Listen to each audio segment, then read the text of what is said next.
kemudian tapret atau supaya bisa tapret atau pradiksar seperti itu. Biasanya ini ya dijelaskan di sini. Kemudian, nah untuk nomor tapret ini dikeluarkan bertahap. Jadi waktu kegiatan itu surat itu dikeluarkan ke sekian atau ke berapa itu ditambahkan di sini. Kemudian ini kalau kelas surat biasa itu jadi semuanya B01 itu pradiksar, kemudian B02 itu pemantapan dan baritan, kemudian B04 itu taprofsat seperti itu. Nah, kemudian yang di sini ada angka 0 di sini adalah bulan. Dan yang terakhir itu tahun.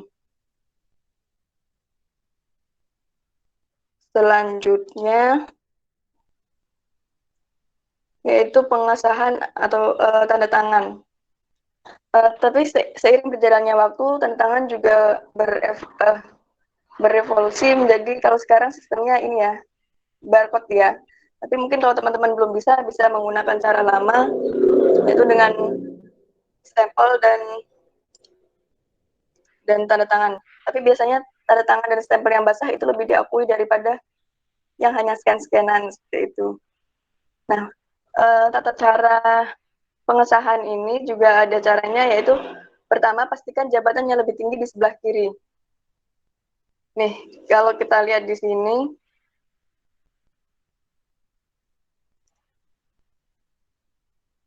kalau kita lihat di sini, komandan menua itu ada di sebelah kiri, sedangkan komandan satgas itu yang jabatannya lebih rendah di sebelah kanan. Kemudian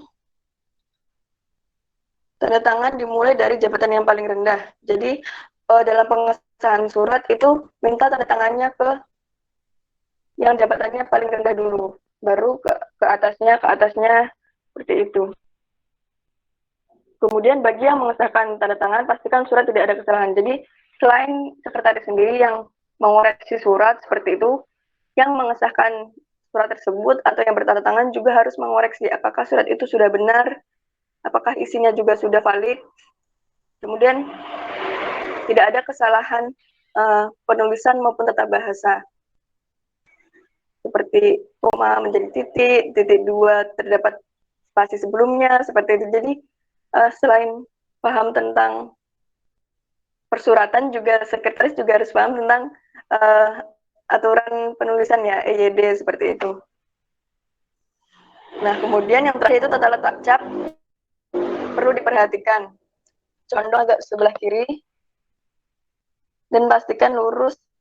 Jadi ini lurus, kemudian seluruh tinta ini merata.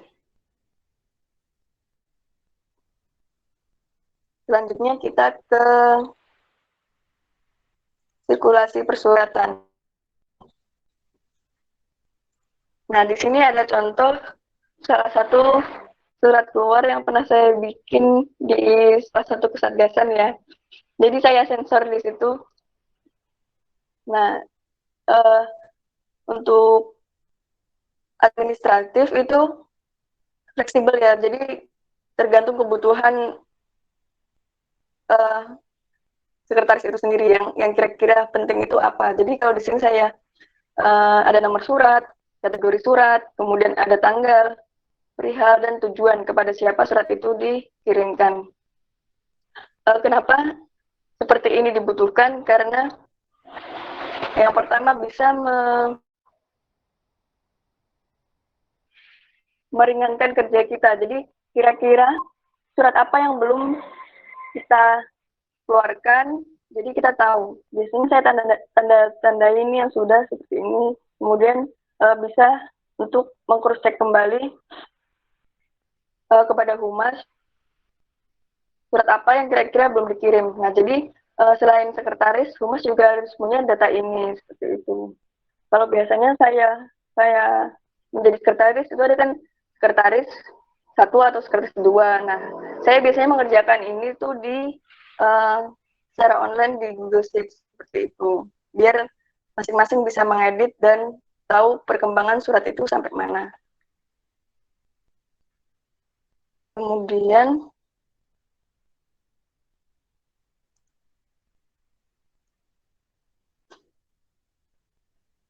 Nah, ini bisa dibaca ya. Jadi administrasi persuratan bertujuan agar sirkulasi surat masuk dan keluar itu lebih tertib. Kemudian memudahkan laporan kepada pimpinan serta membantu kerja humas dalam pendistribusian surat. Jadi ketika LPJ ini juga jadi meringankan kerja kita dalam pelaporan kesekretariatan seperti itu. Yang selanjutnya kita membahas tentang proposal. Nah, proposal ini untuk formatnya itu variatif.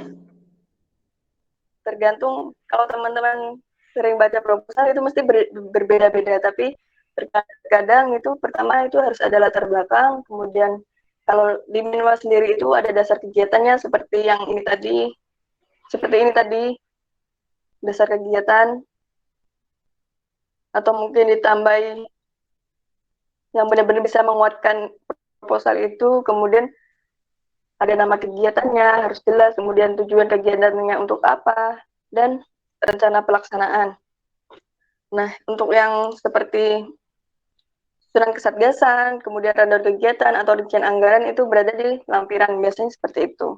Tapi beberapa proposal seperti proposal ke rektorat itu mereka sudah punya formatnya tersendiri. Jadi kita menyesuaikan saja. Kalau ini biasanya kita gunakan untuk proposal kegiatan atau proposal untuk mendapatkan dana seperti itu ke instansi-instansi luar. Nah, dalam mendapatkan, mari kita mencari dana dari pihak-pihak di luar kampus. Nah, jangan lupa disertai surat pengantar proposal untuk pendistribusiannya nanti. Nah, selanjutnya, jadi di satuan kita itu setiap tahunnya pasti kita mengajukan proposal ke rektorat untuk pencairan dana ya. Jadi selain pencairan dana itu juga berisi rencana-rencana kegiatan selama 1 tahun.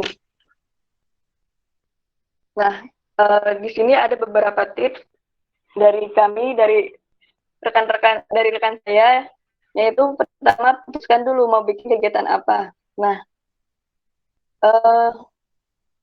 kegiatan di sini tidak perlu terlalu idealis, jadi kira-kira yang mudah, tidak mudah, yang inovatif, tapi juga harus memperhatikan aspek-aspek seperti kemudahan dalam melakukan LPJ. Jadi buat apa melakukan kegiatan yang besar, tapi ketika LPJ itu zong. Jadi banyak hal yang tidak bisa di LPJ-kan. Nah, bagaimana biar bisa di LPJ-kan itu terus berkoordinasi dengan pihak bendahara direktorat seperti itu. Hal-hal apa saja yang bisa kira-kira bisa di LPJ-kan atau mungkin prosesnya seperti apa itu bisa ditanyakan ke bendahara rektorat kemudian seperti itu.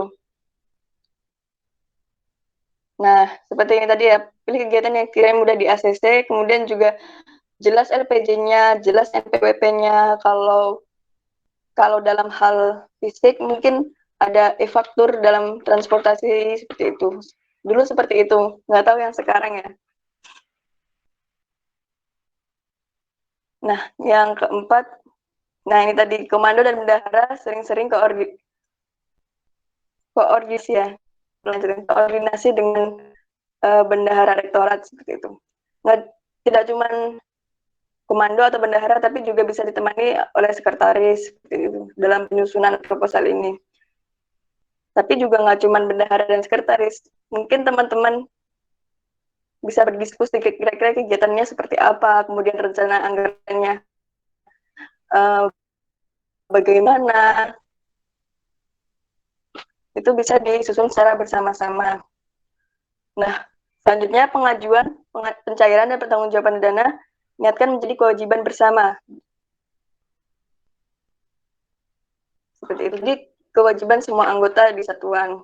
Jadi jangan mentang-mentang bendahara paling dominan kerjanya di sini, terus ini tanggung jawab bendahara. Tidak, ini tanggung jawab kita semua. Karena keberlangsungan organisasi itu berada di salah satunya adalah adanya dana. Jadi ini tanggung jawab kita semua agar kegiatan kita berjalan dengan lancar seperti itu. Dan hubungan kita dengan rektorat itu bisa berjalan dengan baik.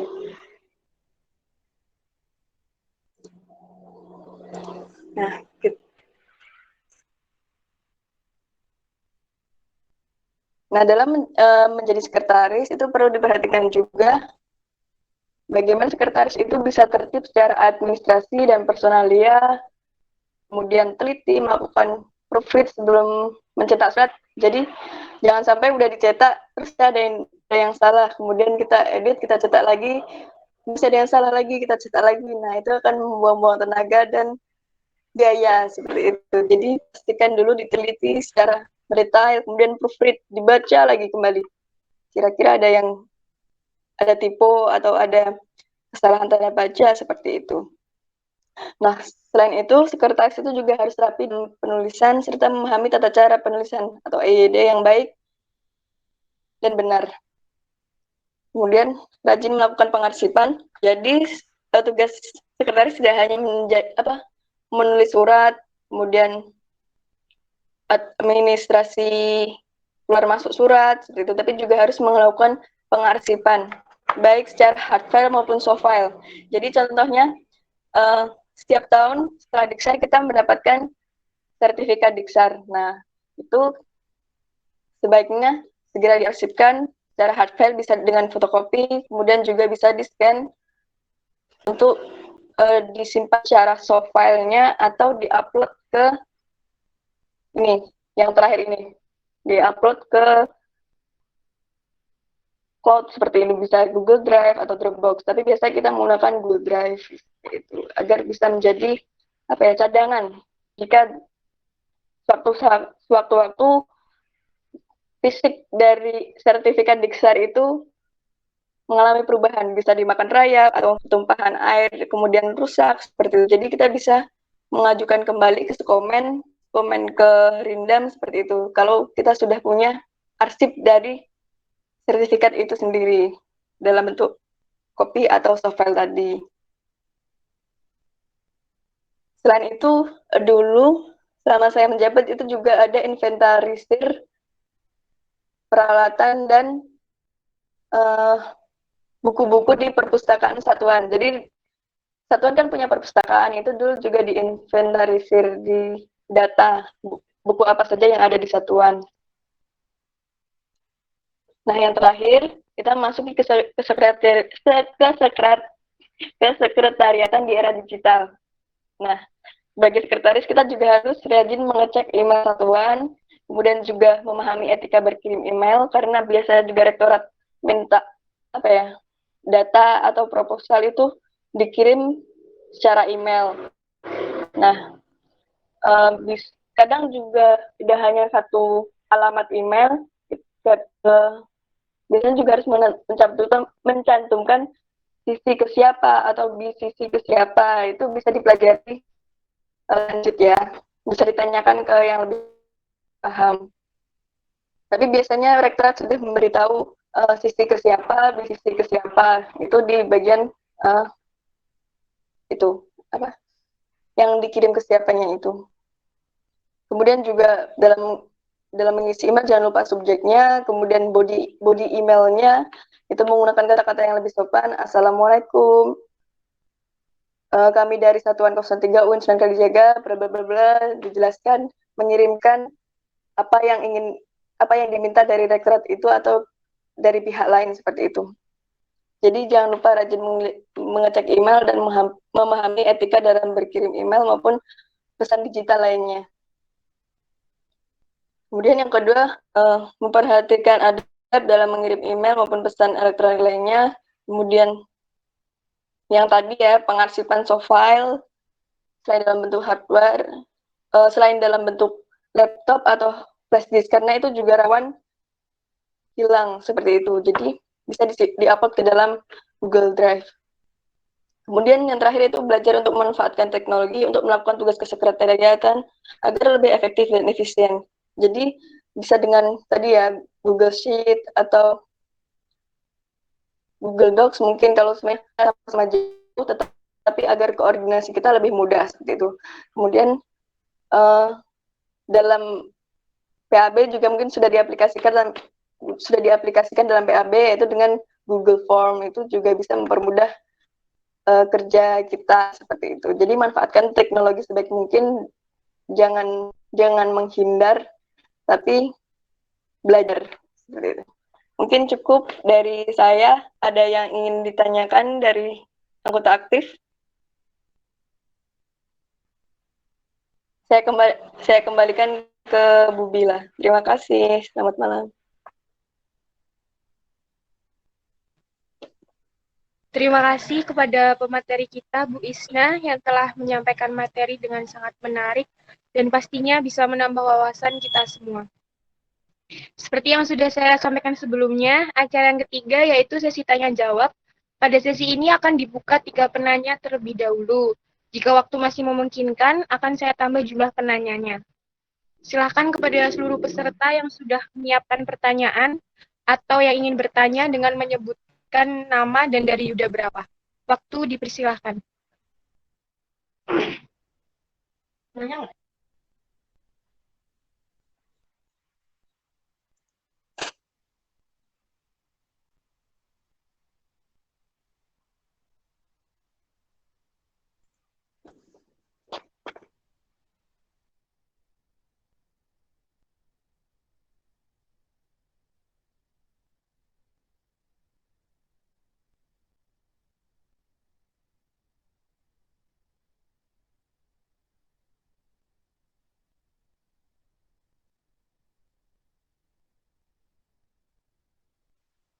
Silakan yang ingin bertanya, atau mungkin ada yang ketinggalan tadi, atau ada yang kurang paham.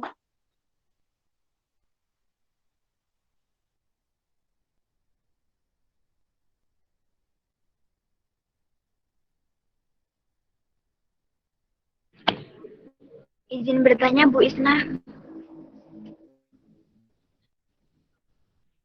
Silakan. Mohon izin, Bu. Perkenalkan, saya Salma dari Yuda 43. Izin bertanya, Bu. Dalam kesekretariatan itu, sekretaris itu salah satunya bertugas kayak pengarsipan ya, Bu, ya. Nah, itu tuh terus juga itu kayak membuat surat ketika ada kegiatan berlangsung. Nah, itu untuk pengarsipan, apakah personil lain itu boleh melihatnya, Bu, atau hanya itu cukup sekretaris dan juga pihak komando? Cukup, terima kasih. Izin Bu Salma, bisa diulangin pertanyaannya? Iya, jadi pertanyaannya, bisa tidak apabila arsip yang seharusnya disimpan oleh sekretaris itu diketahui oleh personil yang lain selain sekretaris?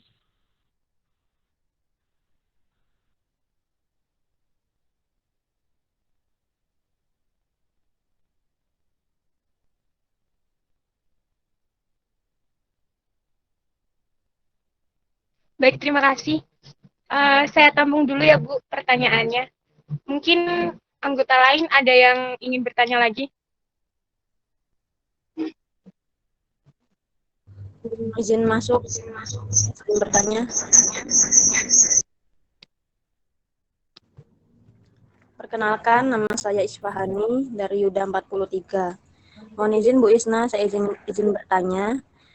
Dalam pemilihan sekretaris ke depannya, yang lebih diutamakan itu kemampuan, tetapi tidak ada kemauan untuk menjadi sekretaris, atau adanya kemauan, tetapi belum adanya kemampuan di bidang tulis-menulis. Siap, cukup. Terima kasih. Baik, terima kasih Prof. Hani. Pertanyaannya akan saya tampung terlebih dahulu. Mungkin ya dari Yuda 44 ini, ada yang mau ditanyakan? Mumpung pematerinya alumni kita ini, jadi ilmunya lebih banyak.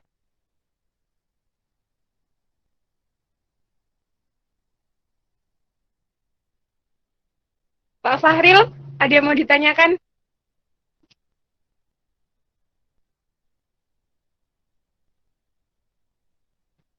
Fatimah?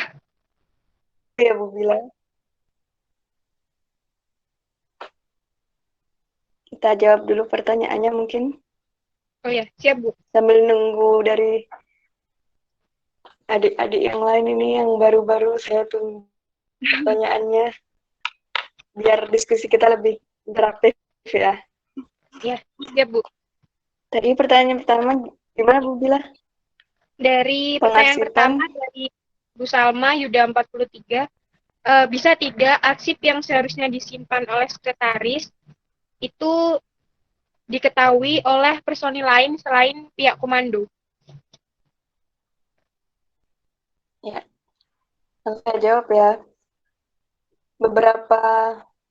Beberapa file itu bisa diketahui oleh anggota lain.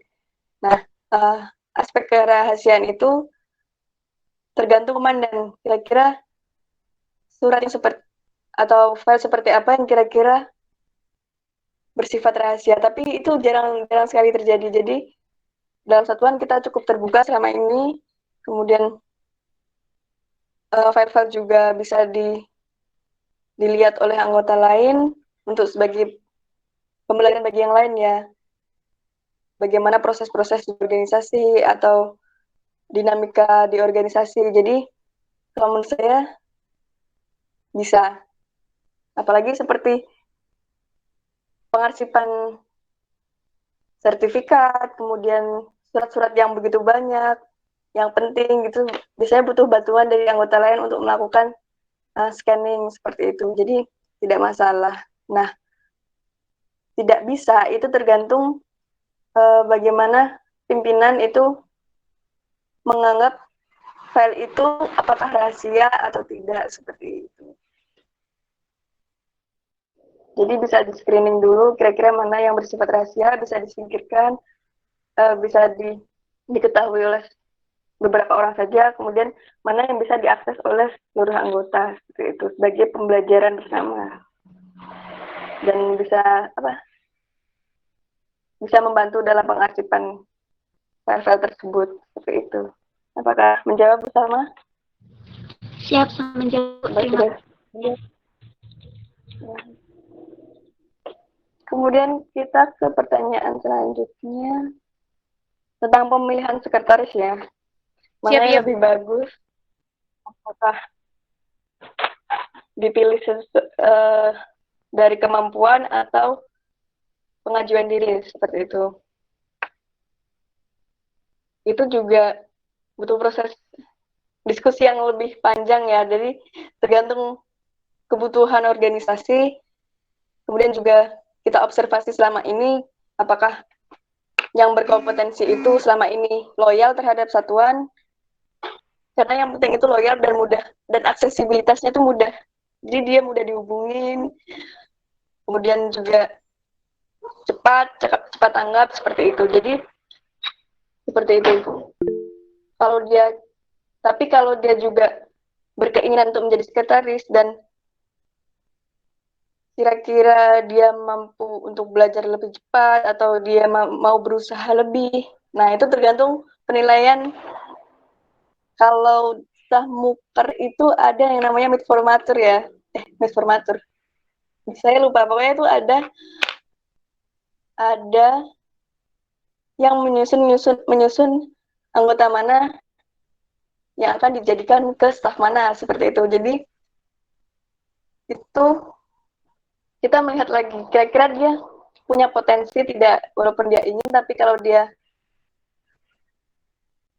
tapi sepaham saya kalau dia punya keinginan pasti dia punya keinginan juga untuk belajar lebih. Jadi butuh observasi yang lebih lama juga sih, menyesuaikan dengan kebutuhan satuan juga. Itu cukup susah.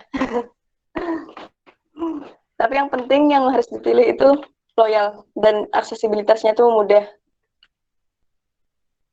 Karena saya percaya semua anggota di sini itu pasti adalah anggota-anggota terbaik yang mau belajar, yang tidak berhenti untuk berproses lebih di organisasi seperti itu. Mungkin cukup. Izin Bu, ini ada dari Yuda 44 bertanya tapi lewat chat room Bu. Izin masuk, izin bertanya, izin memperkenalkan diri. Saya Fatimah Heri dari Yuda 44, izin bertanya. Bagaimana proses dari pembuatan proposal sebuah acara atau kegiatan sampai ke tahap pengajuan ke rektorat? Dan biasanya membuat proposal sekretaris dengan siapa saja? Siap, cukup. Terima kasih.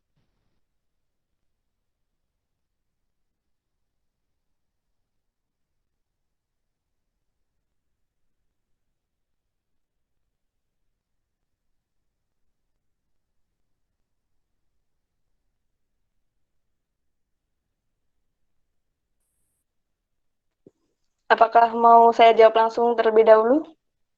Iya, Bu, silakan.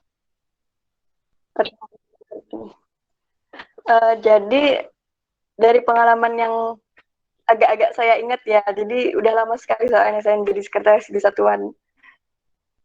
Jadi dulu di itu sekitar akhir tahun sampai awal tahun itu sudah ada pemberitahuan untuk pengajuan proposal dari rektorat dengan bisa dikirim email atau surat atau pemberitahuan dari direktur XC untuk mengirimkan pertanggungjawaban dan proposal atau apa ya, rencana kegiatan apa ya proposal itu. Jadi kalau dulu zaman saya itu ada yang namanya proposal BLU dan BOPTN, tapi saya baru saja tanya ke komandan sebelum dan Dian, itu ada dan Afri ya, itu cuma ada BLU, kira-kira begitu. Bagaimana dan sekarang apakah ada BLU sama BOPTN atau BLU saja ya Dan? BLU saja, Bu. Oh ya, BLU saja berarti. Nah itu, jadi kalau BLU itu biasanya kita lebih ke Diksar ya, atau pendidikan lanjutan untuk seperti alokasi dananya untuk kegiatan seperti itu. Jadi dari rektorat memberitahukan, kemudian jadi email tuh harus update terus ya. Bisa juga lewat email atau lewat WA, grup Forkom atau banyak informasi perihal hal itu.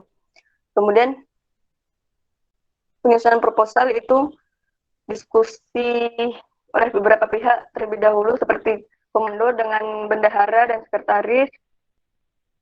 Kemudian juga kita lihat juga aspek bisa diskusi juga dengan diklat seperti itu. Jadi tergantung komandonya tuh mau milih tim siapa atau memilih semua anggota juga bisa agar semua mau belajar seperti itu. Tapi agar efektif efisien biasanya memilih beberapa orang saja yang kira-kira dia mau berkoordinasi secara terus-menerus dengan bendahara. Nah, kemudian penyusunan proposal itu yang perlu diperhatikan juga RAB, Rencana Anggaran Belanja. Jadi tadi bendahara sangat diperlukan di sini. Kemudian apa lagi ya? Nah formatnya itu biasanya sudah ada. Seingat saya itu sudah ada formatnya, entah dari senior atau dari direktorat itu sudah ada. Saya agak-agak lupa. Nah itu.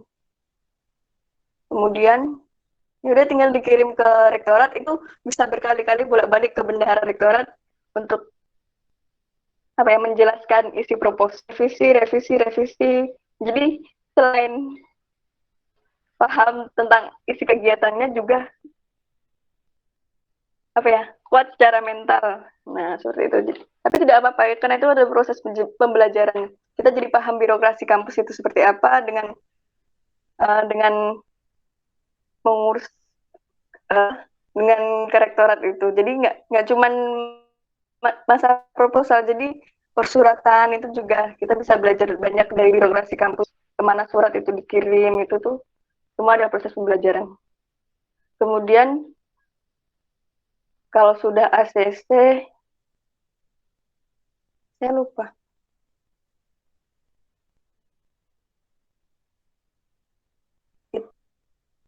Itu sekitar berapa bulan seperti itu.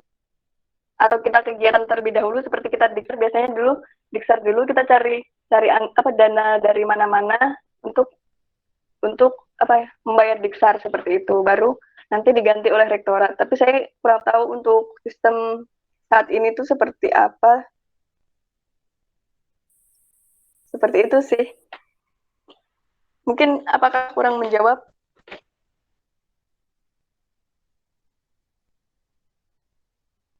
Silakan Bu Fatimah, bagaimana jawabannya? Sudah bisa diterima?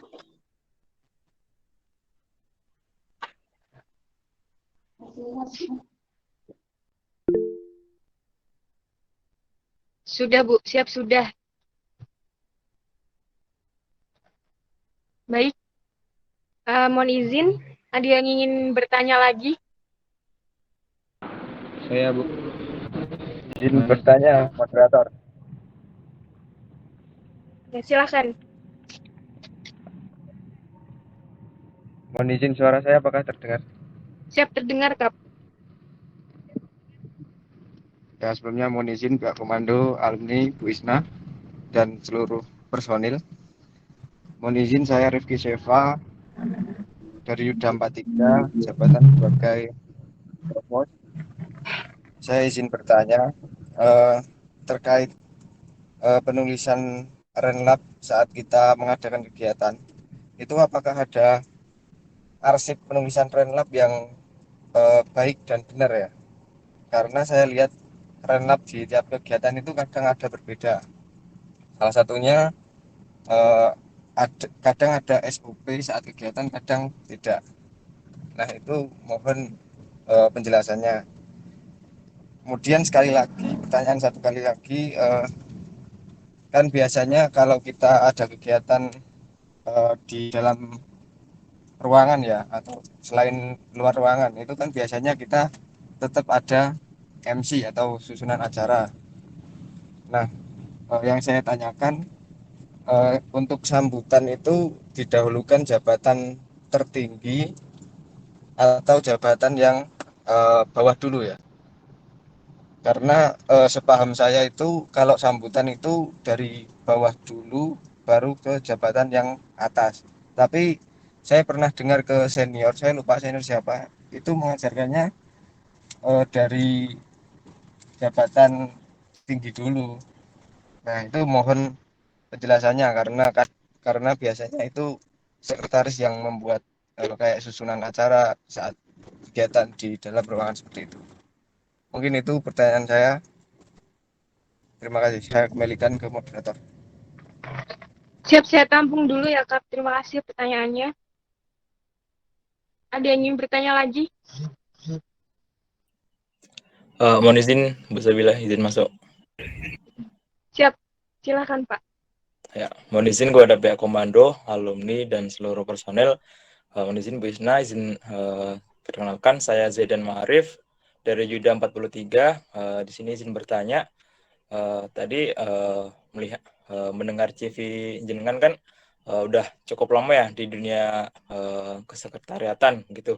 Nah, pasti banyak hubungan dengan humas itu pasti apa ya, sering gitu. Nah, yang saya tanyakan tuh apa apa ya, masalah yang banyak jenengan temui selama menjalin komunikasi dengan humas seperti itu. Terus bagaimana cara mengatasinya? Itu kayak masalah-masalah umum yang sering terjadi seperti itu. Ya, terima kasih. Cukup bisa bilang.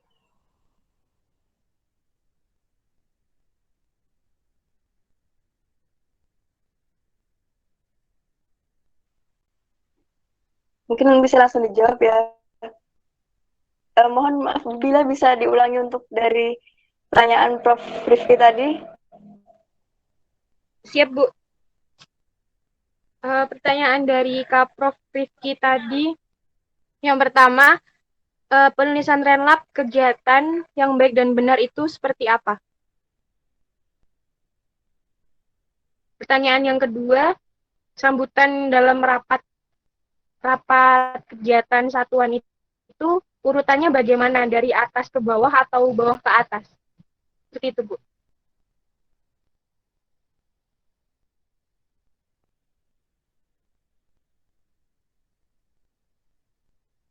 Oke.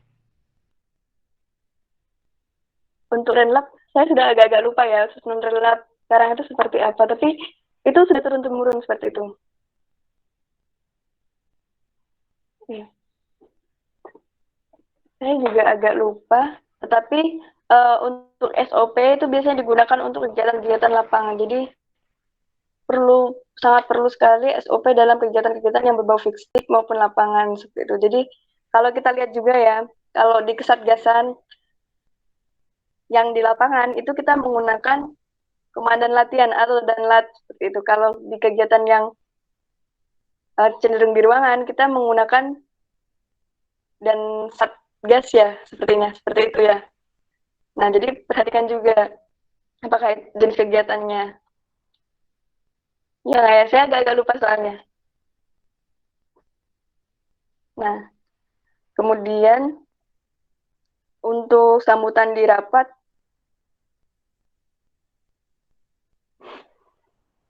kalau sambutan tuh biasanya komandan saja atau dan satgas juga, saya juga sudah agak lupa, tapi untuk perihal seperti itu sudah menjadi budaya organisasi kita ya. Jadi bisa diaplikasikan saja apa yang ada atau mungkin ada inovasi lain, tapi itu sudah menjadi budaya kita.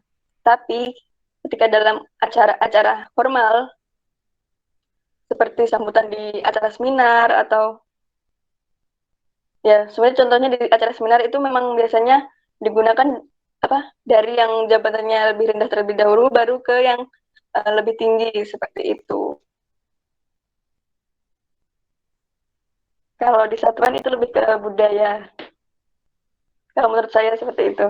Nanti bisa ditanyakan ke senior lain di acara-acara selanjutnya, kan masih ada sosialisasi dari staf-staf lain, mungkin bisa ditanyakan ke senior yang lain. Mungkin itu. Siap, Bu. Terima kasih. Izin, Kap. Bagaimana? Apakah sudah terjawab? Siap-siap terkopi bisa bila. Terima kasih. Izin, Bu. Pertanyaan selanjutnya dari Pak Zaidan. Masalah yang sering terjadi selama menjabat sebagai sekretaris, terutama yang berhubungan sama humas.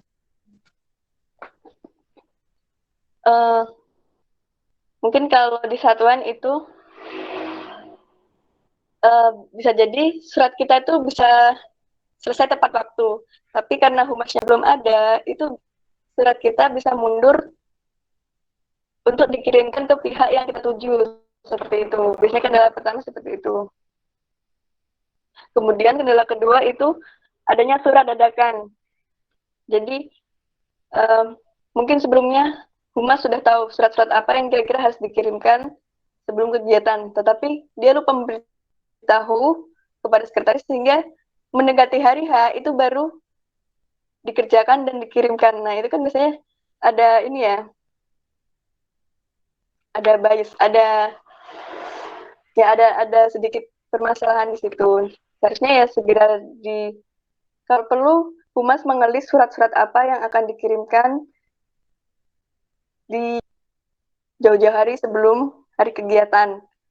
Selain itu, kalau untuk masalah surat-surat mendadak itu masih bisa masih wajar kalau menurut saya, kayak tiba-tiba dari pihak ini butuh surat ini. Nah, itu sekretaris emang harus gerak cepat ya untuk segera mengerjakan surat itu. Nah, yang pernah saya alami juga di salah satu kegiatan itu kita udah buat surat, sudah dikirimkan humas sudah mengirimkan ke pihak, contohnya polisi ya, kepolisian, ke polsek mana gitu ya. Nah, kalau kita izin kegiatan atau pemberitahuan kegiatan itu dari polsek itu ada surat balasan. Nah, itu mungkin pernah lupa diambil atau humas tidak tahu. Nah, itu kita juga harus mengingatkan humas kalau itu tuh ada surat balasan dari polsek kesatuan bahwa kegiatan itu boleh dilaksanakan atau tidak, seperti itu. Jadi itu karena itu juga menjadi arsip kita yang yang mendasari kegiatan itu bisa berlangsung. Jadi kalau ada apa-apa kita punya bukti seperti itu.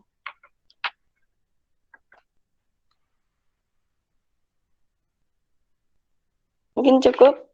Apakah menjawab?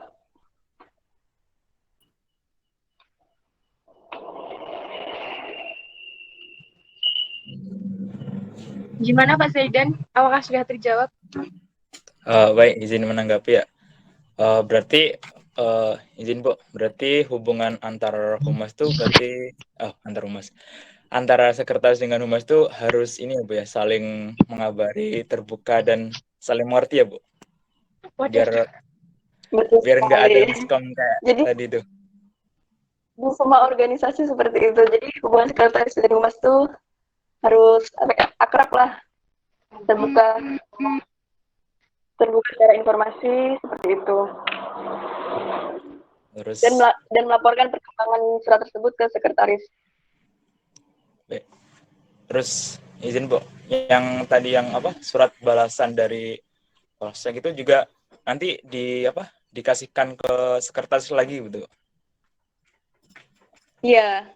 Selain sekretaris itu biasanya kalau misalnya kita kegiatan lapangan atau kegiatan fisik itu tuh dikopi banyak dan dipegang oleh operasional, sekretaris ataupun komando dan atau komandan latihan seperti itu. Jadi kalau bisa semua seksi itu punya salinan dari surat balasan tersebut.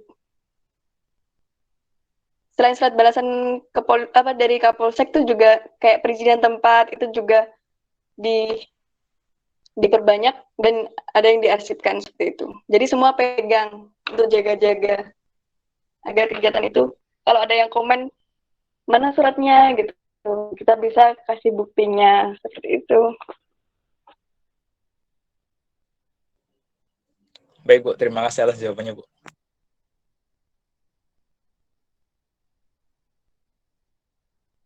baik, izin ini ada yang ingin bertanya lagi?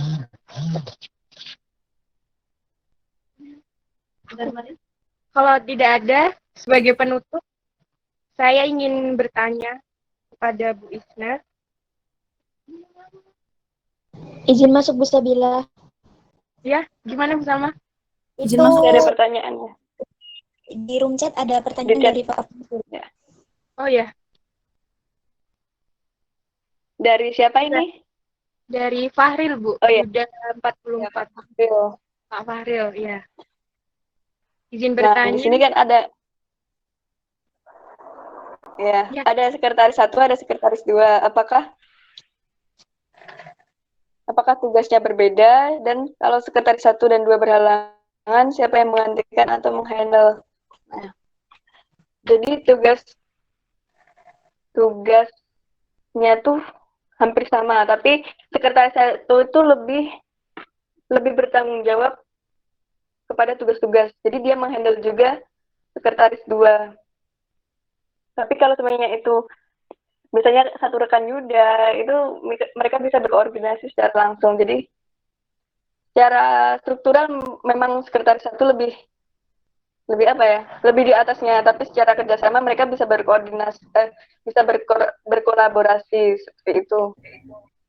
Nah, kalau dua-duanya berhalangan, yang menggantikan yang pertama harus izin dulu. Kenapa berhalangan? Bisa izin ke dan satgasnya atau komandan satuan seperti itu. Untuk yang menggantikan itu terserah sekretaris mau menunjuk siapa. Jadi dia sudah punya list laporan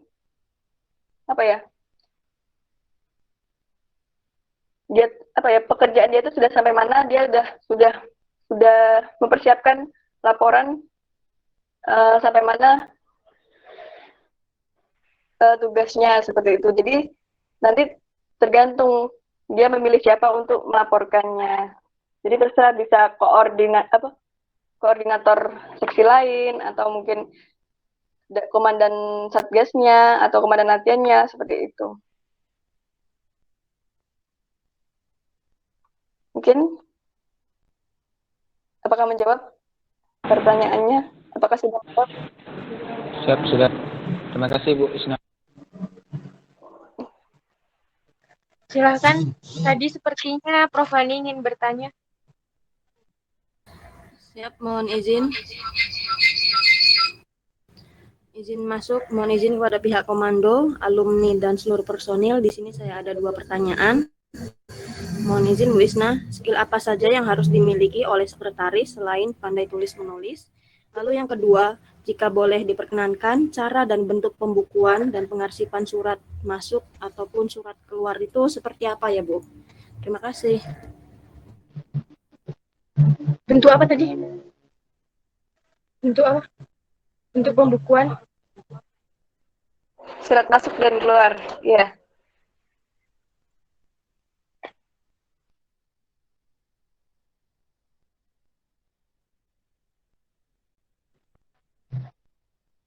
Izin, Bu.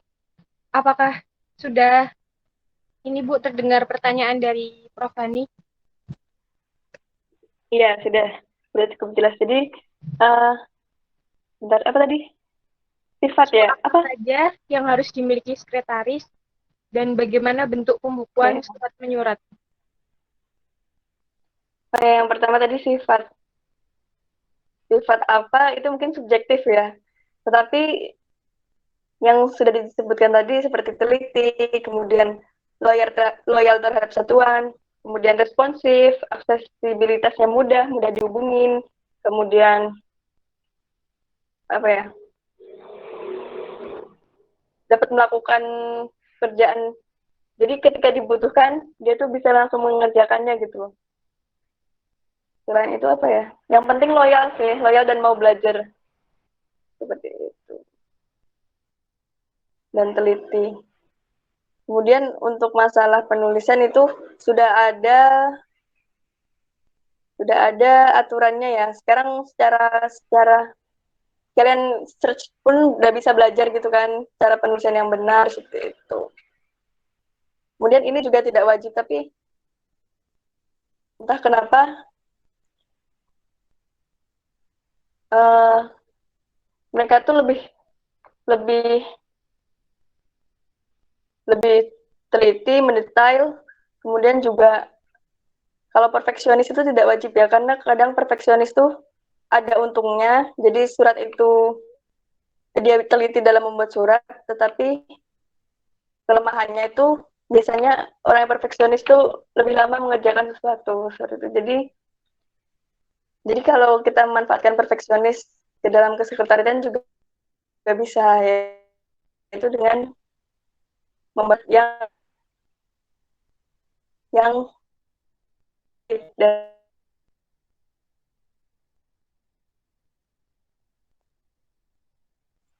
pembukuan surat masuk dan keluar ya. Ini bukan ketika saya menjabat, tapi saya punya contohnya karena ada di drive saya ya. Sebentar.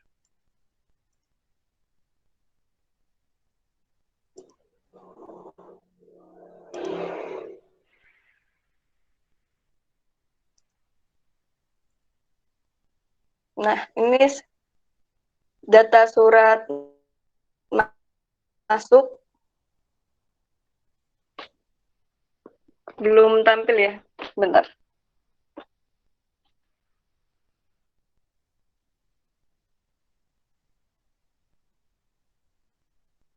Oh, ini data surat keluar maksud saya. Jadi kalau Pradik ini biasanya ya ke Kapolsek Berbah, kemudian Koramil, kemudian juga Kepala Kecamatan Berbah, Ketua RW dan RT setempat. Seperti itu. Yang pertama ada tanggal suratnya, kemudian nomor surat, dan ditujukan kepada siapa, kemudian ada keterangannya apakah surat itu permohonan izin kegiatan atau undangan atau peminjaman tempat seperti itu. Nah, terus kemudian kalau di sini juga ada jenis kegiatannya, saat itu kegiatan apa surat itu dikeluarkan. Nah, seperti ini. Kalau dulu juga ada surat izin jalan ya. Jadi sebelum kita pulang kampung itu kita harus minta surat izin jalan. Tapi mungkin saat ini kurang diaplikasikan di satuan. Nah, ini kalau ada yang minta surat keterangan aktif organisasi seperti itu. Nih, tadi kegiatan apa itu juga dituliskan di nomor surat. Nih, Pradik 01 itu kegiatan Pradik. nih 101, 02, 03 itu surat surat yang dikeluarkan ketika kegiatan pradik itu. Kemudian B01, B02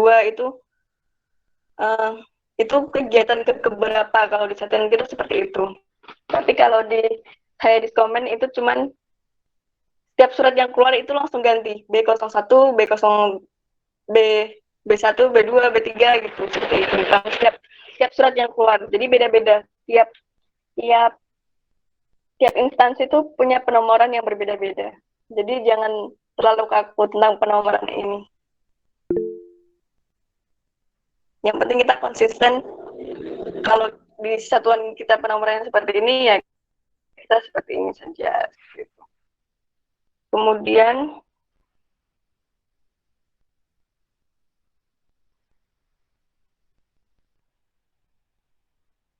untuk surat, tadi surat keluar ya.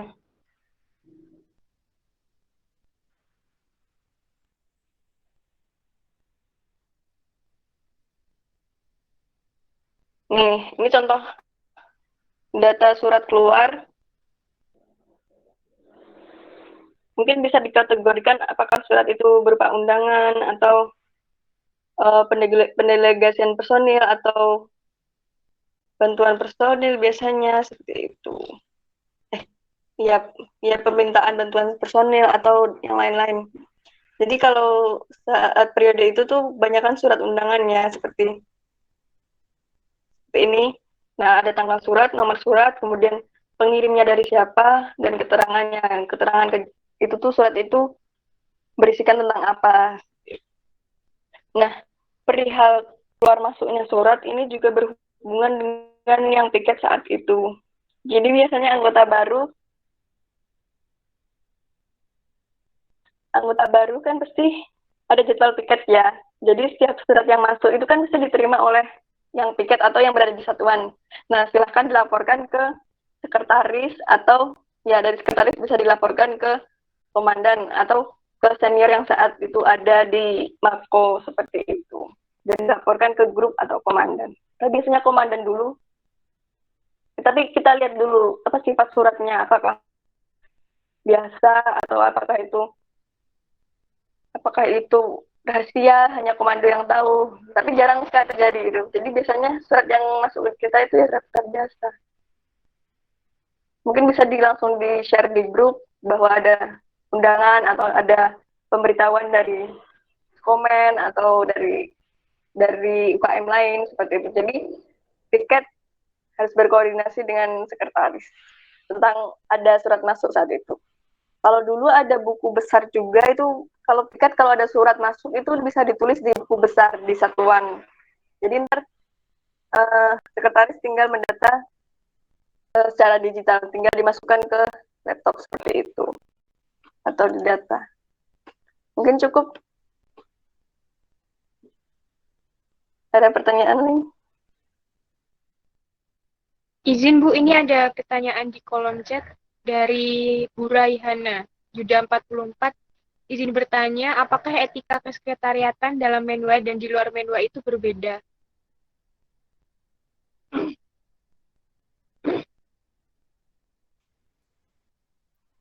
Langsung saya jawab ya. Selama yang saya rasakan sampai saat ini, hampir sama.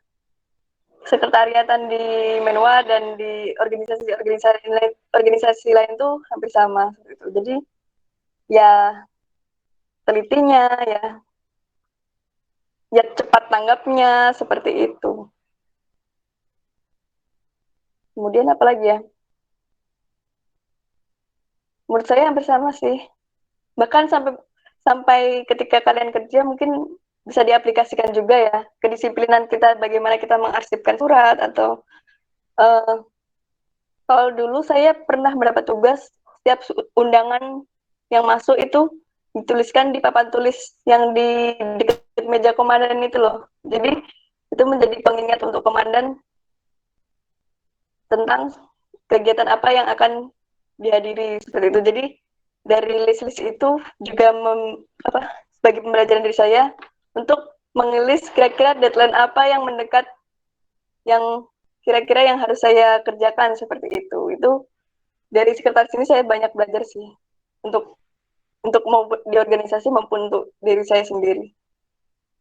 Jadi hampir sama menurut saya.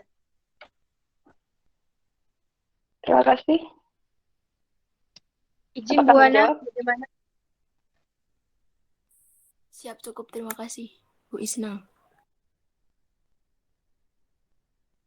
Baik, apakah ada yang ingin bertanya lagi? Izin Pertanyaan masuk, Bu Sabila. Ya, silakan bukannya. Sebelumnya, terima kasih kepada Bu Isna yang telah menyampaikan materi yang sangat bermanfaat ya. Izin memperkenalkan diri, saya Kania Syawa Krisnadi dari Yuda 43. Izin bertanya, Bu. Sebelumnya mohon izin kepada pihak komando, Bu Isna dan seluruh personil. Untuk Bu Isna ya, saya izin bertanya, Bu. Tadi kan jenengan sempat membahas mengenai mungkin proposal ya untuk pengajuan ke rektorat. Itu kan mungkin hubungannya antara pihak komando, sekretaris, dan bendahara. Mungkin personil lain juga bisa, tapi kan di sini mendahulukan kepada pihak komando atau komandan, bendahara, dan sekretaris. Yang ingin saya tanyakan, bagaimana kedudukan untuk Kaurus Staf 2, yang dimana Kaurus Staf 2 itu mengepalai bendahara dan sekretaris. Seperti itu, Bu. Terima kasih. Baik, terima kasih. Langsung jawab saja ya. Kalau sebelum-sebelumnya itu dari Kaur Staf 2, jadi komando ke Kaur Staf 2, kemudian Kaur Staf 2 itu memerintahkan sekretaris dan bendaharanya untuk terlibat dalam penyusunan proposal seperti itu.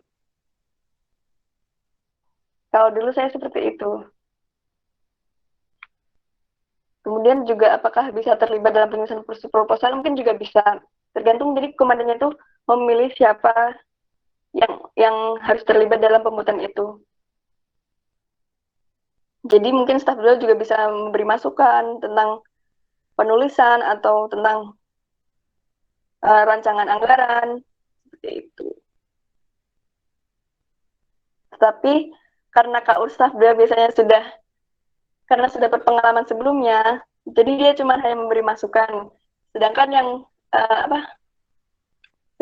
yang untuk mengurus atau untuk lebih lanjutnya itu lebih ke sekretaris dan bendahara agar mereka juga belajar bagaimana dinamika birokrasi di kampus seperti itu. Tapi kalau tidak ada anggota ya dia nggak masalah, siapapun bisa pergi ke rektorat untuk mengurus proposal ini. Karena yang dibutuhkan kita adalah loyalitasnya. Harus siap sedia.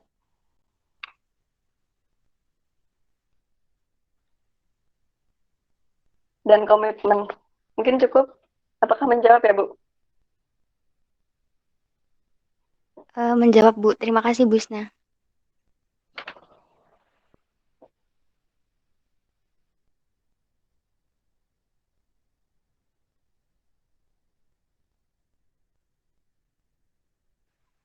Ada lagi yang ingin ditanyakan?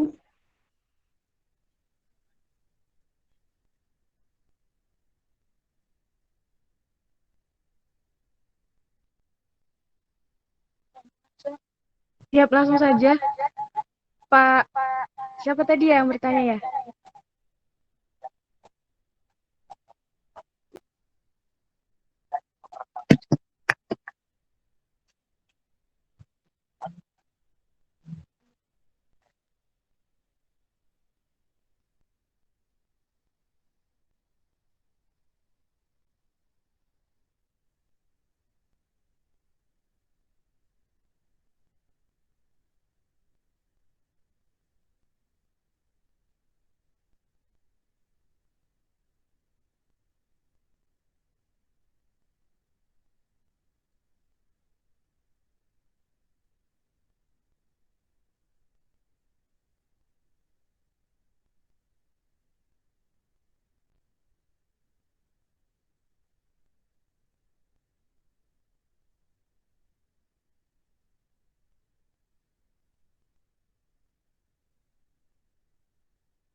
Mohon izin Pak Yadi, sinyal saya kurang baik, bisa diulangi pertanyaannya?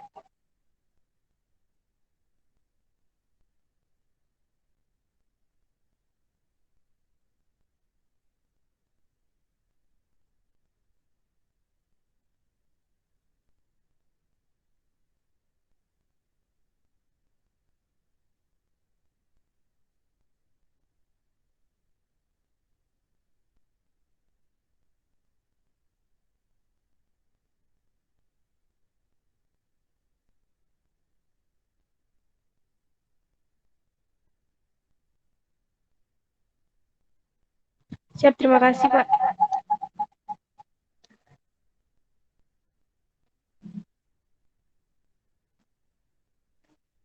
Ada yang ingin ditanyakan lagi?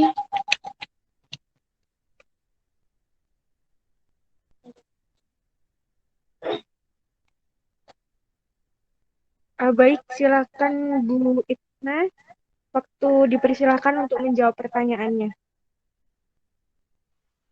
Oke, tadi pertanyaannya apa perbedaan sekretaris, sekretariatan, sekretariat dan kesekretariatan. Nah, kalau menurut pandangan saya, sekretaris itu orangnya. Jadi subjek yang melakukannya itu sekretaris namanya. Jadi orangnya. Kemudian kalau sekretariat itu badannya. Jadi di badan itu ada membawahi yang namanya di dalam badan sekretariat itu membawahi di dalamnya ada sekretaris seperti itu. Kemudian kalau kesekretariatan itu lebih ke apa ya? Objek mungkin ya. Jadi kalau sekarang kita sedang pelatihan kesekretariatan, jadi kita tuh sedang mempelajari objek dari tugas sekretaris itu. Apakah paham? Mungkin sampai di sini paham dulu atau masih bingung?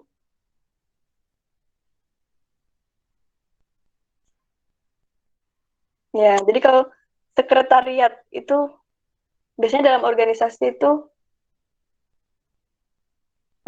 kepemerintahan ya biasanya tuh. Jadi itu tuh kayak udah badan tersendiri. Kalau kita tuh kayak apa ya, sekretariat. Atau kadang kita membayangkan itu tuh kayak kantor ya. Di dalam, ya kan biasanya kita menyebut sekretariat itu tuh kayak tempatnya seperti itu. Kalau kesekretariatan itu objeknya, kemudian sekretaris itu subjeknya. Kalau menurut saya seperti itu. Mungkin kalau ada dari teman-teman yang ingin menambahkan bisa, atau ingin menyanggah seperti itu. Ini masih berdasarkan asumsi saya, belum cara teorinya apakah ini benar atau tidak. Nah, saya juga masih agak belajar lah. Mungkin cukup. Atau ada dari anggota lain yang ingin menyanggah?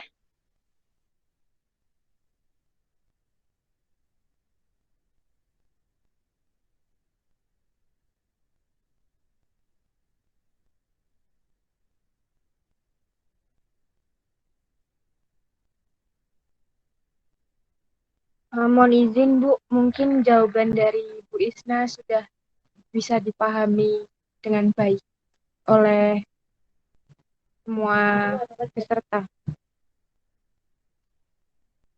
Boleh nanya.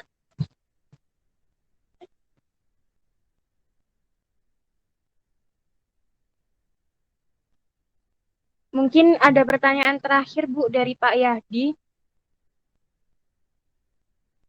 Kenapa sekretaris di Menwa tidak bisa menyambi jadi divisi ops atau yang lainnya, dan kenapa alasannya?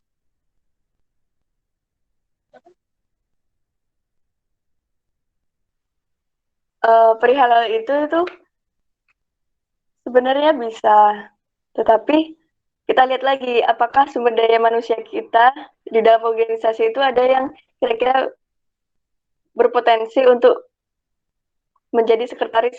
Contohnya seperti sebenarnya kita kegiatan tapret.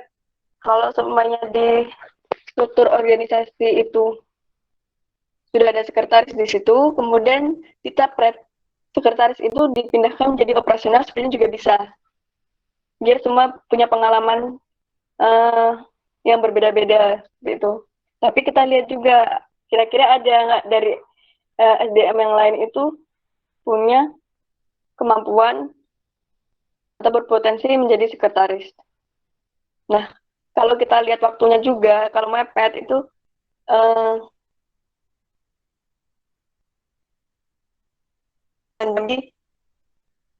di kesatgasan yang lain karena belajar itu juga butuh waktu, sedangkan kegiatan kita mendesak seperti itu. Jadi lebih baik tetap di sekretaris dahulu, kemudian untuk di kegiatan lainnya mungkin kalau sekretaris mau ke seksi lain ketika kesatgasan sebenarnya bisa.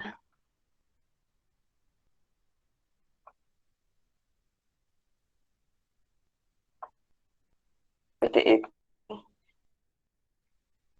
Tapi kalau walaupun secara formalitas, secara di sprint itu kita sebagai sekretaris, sebenarnya dengan kesehatan lapangan atau membantu personil yang lainnya seperti itu. Tapi formalitas tetap di sekretaris. Ya tadi kita lihat lagi konsep waktunya, kemudian juga potensi dari SDM yang lainnya, apakah bisa untuk menggantikan sekretaris saat itu. Biar sekretaris itu bisa di kesatgasan yang lain. Seperti itu. Apakah bisa dipahami?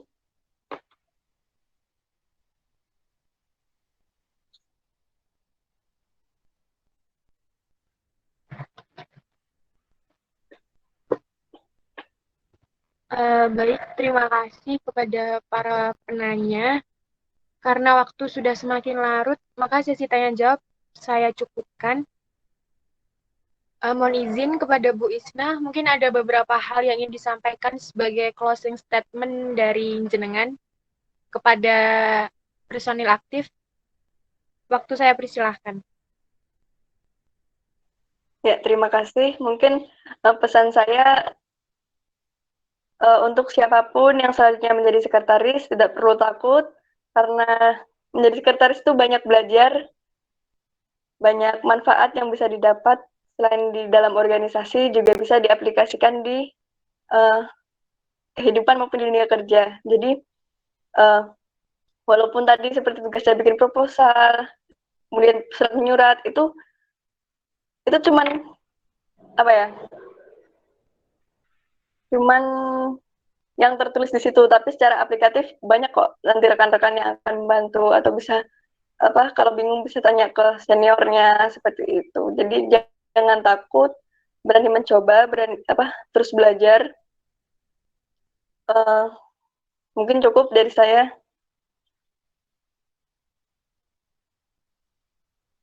Baik, terima kasih Bu Isna atas sepatah dua patah katanya. Acara selanjutnya adalah kalam penutup yang akan disampaikan oleh pihak komando. Waktu saya persilahkan. Terima kasih. Assalamualaikum warahmatullahi wabarakatuh. Yang pertama saya ucapkan terima kasih kepada Ibu Isna yang telah berkenan membagikan ilmunya, pengalamannya selama menjadi sekretaris dan tentang kesekretariatan ini. Alhamdulillah banyak sekali yang kita pelajari pada malam hari ini yang telah di-share ilmunya dari Ibu Isna, dan semoga kedepannya di organisasi kita, khususnya di Satuan 03, itu menjadi lebih baik lagi. Seperti yang dikatakan tadi, bahwa surat itu merupakan cerminan dari suatu organisasi, dan semoga di Satuan 03 juga akan lebih baik ke depannya dalam hal persuratan tentunya. Dan kemudian yang menjadi penting jadi seorang sekretaris itu tidak hanya skill yang dikuasai mengenai Mrs. Word, Microsoft Word. Selain itu juga ketekunan, ketelatenan, dan ketelitian itu yang paling penting yang dimiliki oleh seorang sekretaris. Mungkin tidak banyak yang saya sampaikan. Saya ucapkan sekali lagi terima kasih banyak kepada Ibu Isna yang telah berkenan membagikan ilmunya kepada kita semua yang tentunya sangat bermanfaat untuk kita ke depannya. Mungkin cukup sekian dari saya. Wassalamualaikum warahmatullahi wabarakatuh. Waalaikumsalam. Terima kasih kepada Nandian atas kalam penutup yang telah disampaikan. Semoga menjadi perhatian untuk kita semua. Waalaikumsalam warahmatullahi wabarakatuh. Selanjutnya yaitu penutup pada penghujung acara malam hari ini. Saya akan memberikan sepatah dua patah kata untuk menutup acara malam hari ini. Agar pencapaian sasaran organisasi berhasil baik, pengarsipan dokumen maupun surat-surat perlu disimpan secara sistematis agar dapat ditemukan dengan cepat setiap saat sesuai dengan pedoman pengarsipan yang digunakan. Sekretaris yang kompeten merupakan aset yang sangat berharga bagi seorang pemimpin. Demikian acara pelatihan kesekretariatan kali ini saya akhiri. Dan materi yang sudah disampaikan oleh pemateri kita, beberapa hal dapat saya simpulkan, yaitu yang pertama, sekretaris itu berasal dari kata secret, artinya rahasia. Yang kedua, surat yang baik merupakan cerminan atau wajah suatu organisasi, karena ia merupakan salah satu media komunikasi awal dengan instansi maupun pihak lain. Yang ketiga, menjadi sekretaris harus memiliki sikap tertib administrasi personalia, teliti, rapi dalam penulisan EYD, dan yang pastinya rajin. Baiklah, terima kasih saya ucapkan kepada Bu Isna yang telah berkenan untuk menjadi pemateri dan kepada seluruh peserta yang telah meluangkan waktunya untuk bisa berpartisipasi dalam pelatihan kesekretariatan malam hari ini. Saya selaku moderator meminta maaf apabila dalam memandu acara malam hari ini terdapat kesalahan dan banyak kekurangan.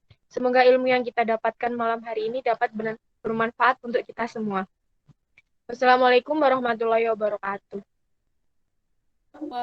Waalaikumsalam warahmatullahi wabarakatuh. Terima kasih semua. Maaf ya kalau ada kesalahan. Mohon izin kepada pihak pemandu, alumni, staf dan seluruh personil, izin mengambil dokumentasi gambar. Dimohon semuanya dapat on cam.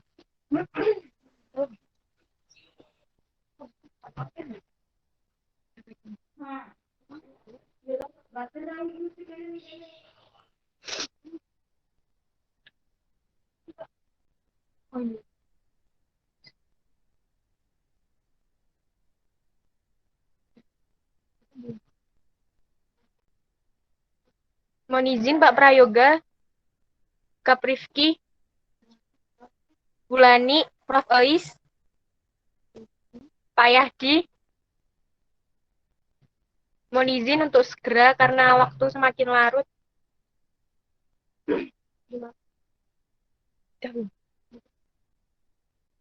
Mohon izin Bu Puspita.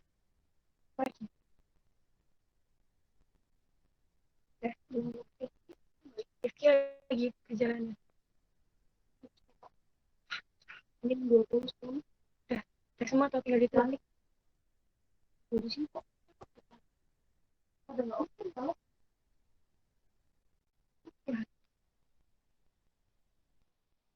Ditunggu dulu deh.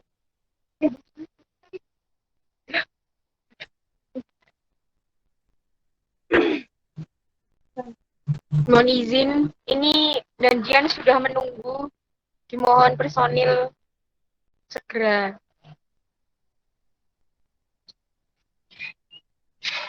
Bisa ada masalah? Enggak oke.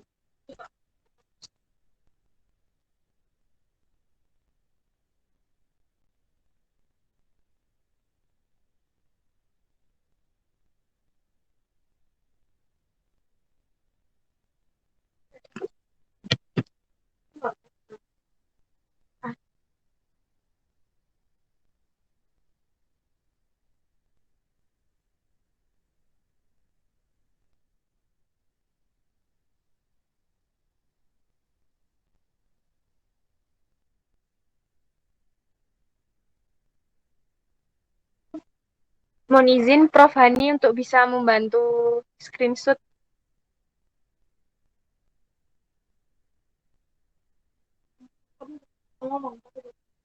Kamu lah. 1, 2, 3. Sendiri.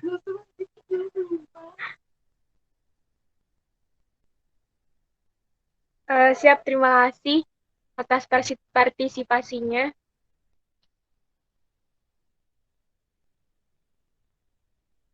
Baik, saya tutup acara malam hari ini. Wassalamualaikum warahmatullahi wabarakatuh.